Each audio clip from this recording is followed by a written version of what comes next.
Hello everyone, welcome to our YouTube channel Amit and Abhay the explorer. So आज आम्ही जातो आहे गावाला. बऱ्याच दिवसांनी आम्ही ही ट्रिप अशी प्लॅन करतो आहे. Due to some family emergency आम्हाला व्लॉग्स बनवता नाही आले एवढ्या दिवसांना. बट याच्या पुढे आता आमचे व्लॉग्स रेग्युलरली येत राहतील. आणि आता आपण जाऊया गावाला. तुम्ही प्रवास बघा आमचा कसा होतोय तो, सो दॅट तुम्हाला आपल्या रस्त्यांचे अपडेट्ससुद्धा मिळत राहतील.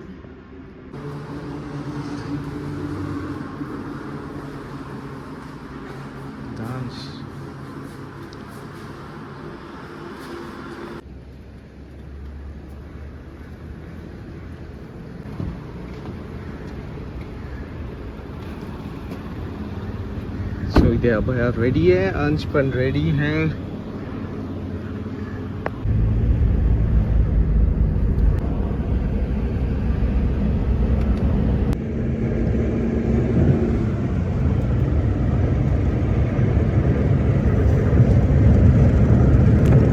आता आम्ही पेणपर्यंत पोहोचलोय आणि हा छान असा लॉंग वीकेंड आहे.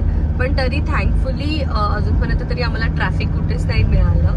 खूप फास्ट आलो आम्ही. मस्त आम्ही ॲक्च्युली 5:40 नाही ॲक्च्युली 5:27ला आम्ही निघालो घरातून एक्झॅक्ट. आणि आता होत आहेत 6:45. आणि आता आम्ही पेणच्या सुद्धा पुढेच आलो आहे. ऑलमोस्ट वडखळच्या जवळ आलो आहे. सो त्याप्रमाणे तरी खूप छान मस्त विदाउट एनी ट्रॅफिक स्पीडमध्ये आलो चांगल्या. तुम्ही बघू शकता खूप मस्त धुकं पडलंय रस्त्याला आणि छान वाटतंय असं बघायला. थंडी माझं फेवरेट सीझन असल्यामुळे तर आणखीनच मज्जा येतोय. मस्त फील येतोय एकदम.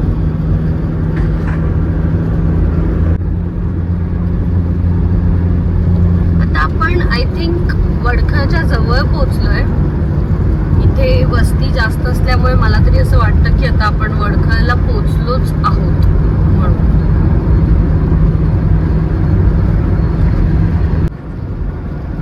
हा आहे वडखळचा ब्रिज. आणि आता टाइम झाला आहे 6:54ला आम्ही इथे पोहोचलोय वडखळच्या नाक्याला. आपला जो आधी नाका होता आता ब्रिज झालाय. तुम्ही खाली बघू शकता आपला जुना मार्ग आणि सुंदर असं फॉग पडलंय. सो हा आहे तो ब्रिज, माझा सगळ्यात फेवरेट ब्रिज. आणि आता थंडी पडल्यामुळे खूप छान असं फॉग आहे आणि तो ब्रिज असं वाटतंय की आपण क्लाउड्स मध्येच पोहोचलोय.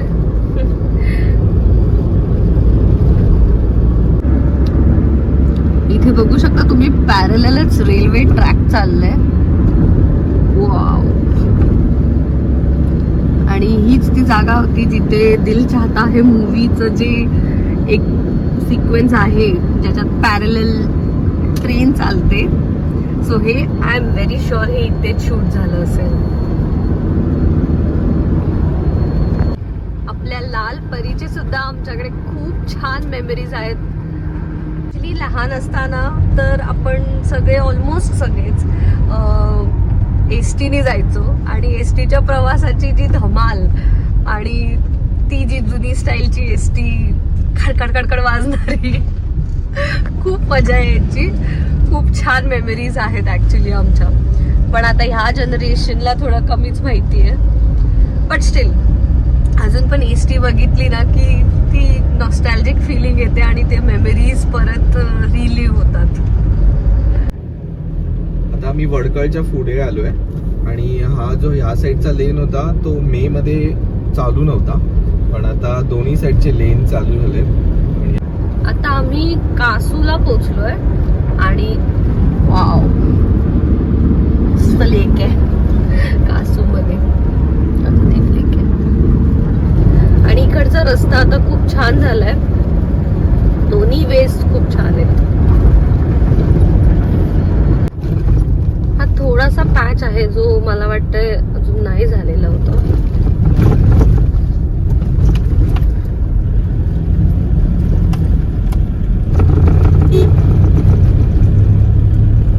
त्या बाजूचं लेन जे आहे ते बंद आहे आणि ते एकाच लेनवर दोन्ही साइड्स चालू आहेत.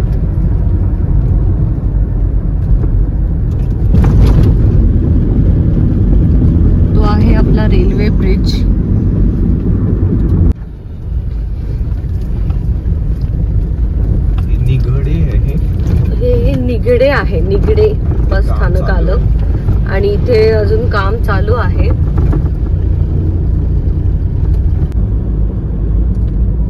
हे निगडे मध्ये थोडा खराब रस्ता आहे कारण स्पीड ब्रेकर आहे. अजून झालेला नाहीये अजून हा रस्ता, म्हणून थोडा खराब रस्ता आहे. पण अजूनपर्यंत पूर्ण रस्ता खूपच छान मक्खन होता एकदम.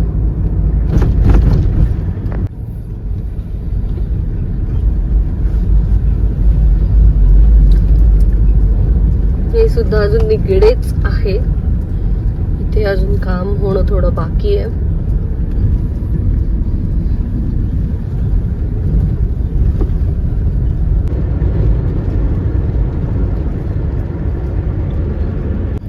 आता नागोठणेला आपण पोहोचलोय आणि तिथेच हे थोडं वन वे, अजून इथे काहीच काम सुरू नाही झालंय 2 वेचं.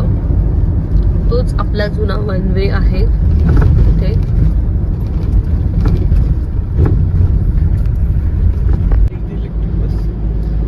आणि आता आम्ही ही अशा बस बऱ्याच दिसल्या रस्त्याला, जिंदाल स्टीलच्या आहेत, म्हणजे आहेत आपल्या नॉर्मल पण इलेक्ट्रिक बस आहेत. सो त्यांच्या वर्कर्स साठी आहे बहुतेक. हा, आय थिंक त्यांच्या वर्कर्स साठी आहेत त्या बस.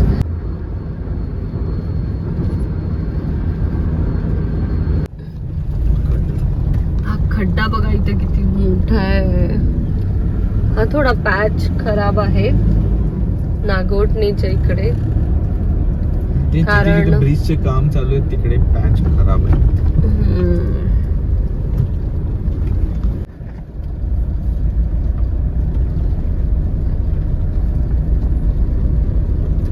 चिखल आहे.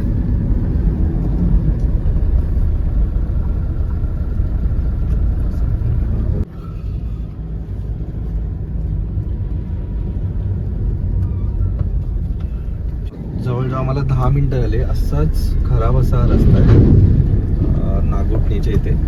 तर ह्याच्यामध्ये काही इम्प्रूव्हमेंट नाही आहे. तर बघूया अजून पुढे कसा रस्ता. पण मला आता वाटतं 10 मिनिटं आलं. ट्रक्स पण भरपूर आहेत आणि स्लोली चालू आहे मुव्हिंग. इथे थोडं अजून इम्प्रूव्हमेंटची गरज आहे. लवकरात लवकर मोठा झाला पाहिजे रस्ता. आणि इथे बघू शकता रस्ता तुम्ही पूर्ण पेवर ब्लॉकचा आहे आणि तो पेवर ब्लॉक एवढा अनइवन आहे की खूपच बम्पी राईड आहे. तर हा तर खूपच खराब रस्ता आहे. नागोठणेचाच हा एरिया पूर्ण.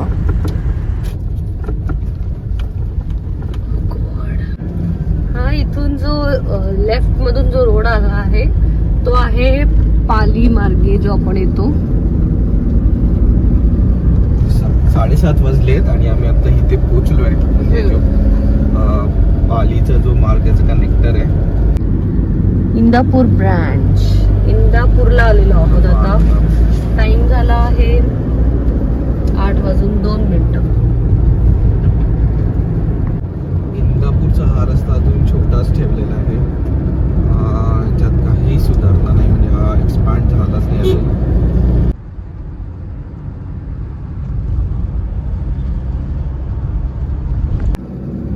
माणगावचा बायपास रोड अजून चालू नाही आला. हा चालू आला तर एकदम माणगावचा पूर्ण ट्रॅफिक स्किप होईल.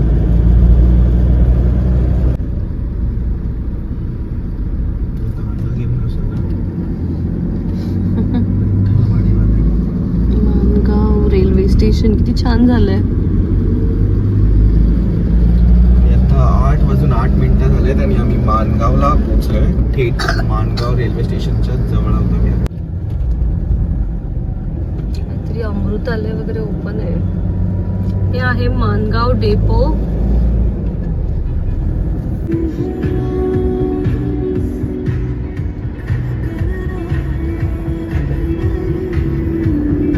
आणि आता आम्ही थांबलेलो हॉटेल बालाजी इथे. इथे छान नाश्ता भेटतो पण खूप वेटिंग असतं. हे काका बालाजी हॉटेलमध्ये नेहमी आम्हाला भेटतात. बरेच वर्षापासून ते इथे काम करतात. काका तुमचं वय किती? आता 57 वय, पर ते अजून फ्रेश वाटतात, मेहनती असतात. हा हसमुख सदा. चला काका, थँक्यू. धन्यवाद. आणि आता मी बालाजी हॉटेलमध्ये थांबलेलो एक नाश्ता करण्यासाठी आणि आता पुढे आमचा प्रवास पूर्ण परत चालू करतोय.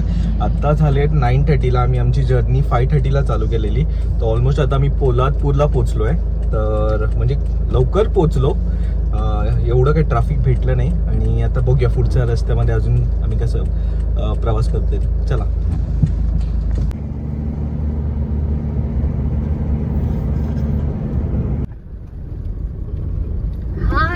कशेडीचा टनल तो अजून व्हायचा बाकी आहे आणि हा वे झालेला आहे.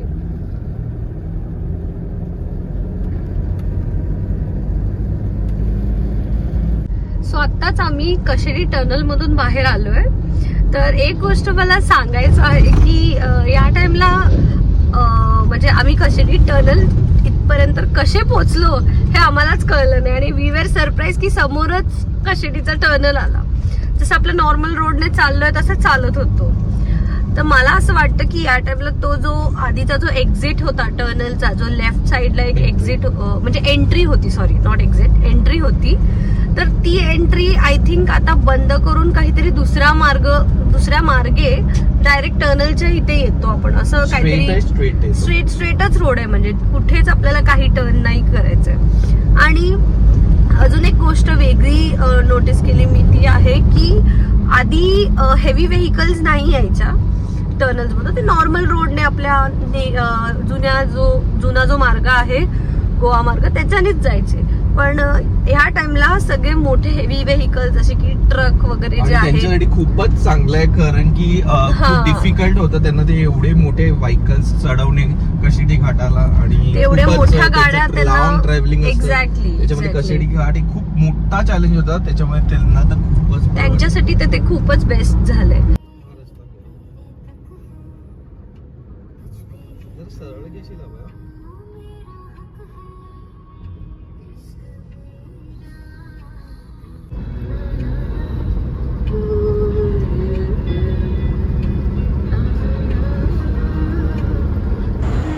बघू शकता. इथे परशुराम घाट, इथे दरड कोसळली आहे, तिकडे काम चालू आहे. म्हणजे हे अजून चालूच आहे दरड कोसळणं.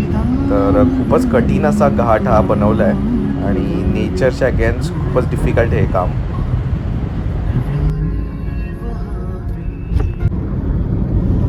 वाशिष्ठी नदीचा ब्रिज आहे हा.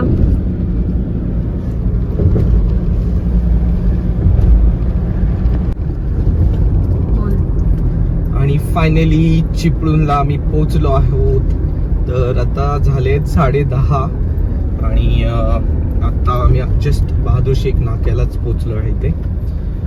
तर आज आम्ही आमच्या भावाकडेच राहणार आहोत चिपळूण सिटीमध्ये. तो इथेच खेरडीला राहतो. डायरेक्ट खरवत्यात आमच्या गावी जाणार नाही आहोत. आम्ही पोहोचलोय यशच्या घरी आणि इथेच बघू शकता ही यशची बिल्डिंग आहे, चिपळूणमध्ये राहतो तो. इथून सुंदर असा नजारा आहे. तिकडे पुढे ट्रेनचं हे आहे, ट्रॅक्स. तर मित्रांनो आता आम्ही चिपळूणला पोहोचलोय. आमच्या भावाच्या घरी, राजू भाऊ आमच्या चिपळूणला राहतो, त्यांच्या घरी आलो आहे. तर मुंबई गोवा हायवेचे अपडेट्स म्हणावे तर one of the record break झाला. म्हणजे आम्ही चक्क 4.5 तासात बोलू शकता तुम्ही तो. म्हणजे आम्ही निघालेलो 5:30 वाजता आणि 10:30 वाजता आम्ही चिपळूणला पोहोचलो. त्याच्यात आम्ही अर्धा तासाचा ब्रेक घेतला. तर पूर्ण प्रवास बोलू शकतो आम्ही 4.5 तासात कंप्लीट केला. म्हणजे बरेच वर्षानंतर म्हणजे एवढ्या शॉर्ट पिरियडमध्ये मी आलो. ट्रॅफिक बोलावं तर ट्रॅफिक एवढं नव्हतं, पण ट्रकचं ट्रॅफिक आज खूप होतं. आणि नागोठणे इथे रस्ता खराब होता, जवळजवळ एक 15-20 मिनिटाचा तरी रस्ता खराब होता. आणि ओव्हरऑल तुम्ही इंदापूरच्या आधी थोडा रस्ता खराब आहे, म्हणजे त्याच्यामध्ये काही इम्प्रूव्हमेंट नाही आहे. जो आम्ही मेमध्ये ट्रॅव्हल केलेला तसाच तो रस्ता आहे. तर ओव्हरऑल बघितलं तर म्हणजे अजूनही एक बोलू शकता की एक अर्धा तास किंवा 40 मिनिटाचा खराब रस्ता आहे चिपळूणपर्यंत. पण म्हणजे प्रवास लवकर झाला. आता त्याचं रिझन मला पण एकदम कळत नाही आहे की एवढा लवकर कसं झाला. रस्ता खराब जरी होता तरी. आणि अजून एक म्हणजे एक वेगळं पण म्हणजे कशेडी घाट म्हणजे जेव्हा पहिला आम्ही लास्ट टायमाला आलेलो तेव्हा एक कधी लेफ्टला अशी एंट्री असायची, तेव्हा आपल्याला शोधावं लागायचं की त्या एंट्रीनी आपल्याला कशिडी घाटच्या टनल थ्रू जायचं आहे. पण ह्यावेळी आम्हाला ते कळलंच नाही की म्हणजे काय केलं माहिती ना त्यांनी, काय चेंजेस, की डायरेक्ट आपण टनलच्याच रस्त्याला स्ट्रेट जाताना टनलच्याच रस्त्याला आपण जाऊन भेटतो. आणि ते एक वेगळं होतं, ते तुम्हाला शेअर करावं असं वाटलं मला. आणि ओव्हरऑल म्हणजे बघितलं तर प्रवास आरामदायक झाला, लवकर आल्यामुळे जरा वेळ घालवता येतोय आणि खूपच छान वाटलं. तर तुम्हाला सगळ्यांना हा व्हिडिओ आवडला असेल तर नक्की लाईक, शेअर आणि कमेंट करा. Bye bye.